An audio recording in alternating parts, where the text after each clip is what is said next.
សួរបងឥឡូវយើងរៀនបែបបទប្រជាប្រិយងាយងាយស្រួលស្រួលសម្រាប់បងដែលគាត់ចេះតិចតិចហើយគាត់ចង់ចេះបទប្រជាប្រិយរំបងអញ្ចឹងមាន5បាទតាបទស្រអែមខៀវខ្ចីយើងរៀនបទណាដែលងាយងាយហើយបទជាបទមួយដែលយើងចេះក្នុងខ្លួនស្រាប់ភាគច្រើនស្រអែមខៀវខ្ចី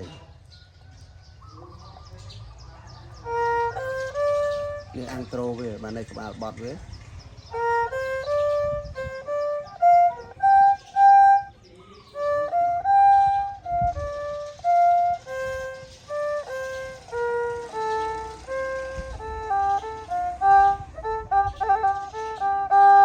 ស្រអែមខៀវខ្ចី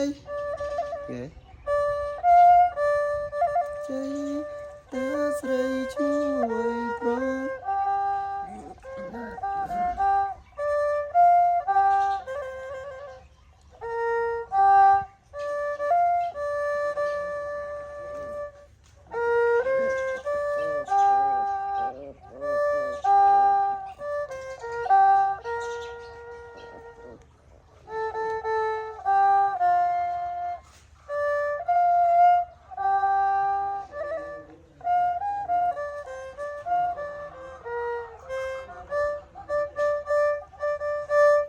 ដើមឥឡូវយើងបញ្ចូលពាក្យរੂចូលក្នុងហ្នឹង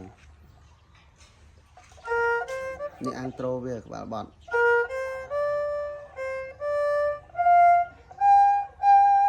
នេះ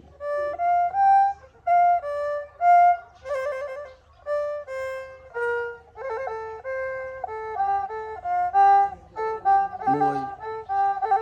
យើងបញ្ចូលពាក្យរੂអញ្ចឹងរមួយរ2រ3រ4រ5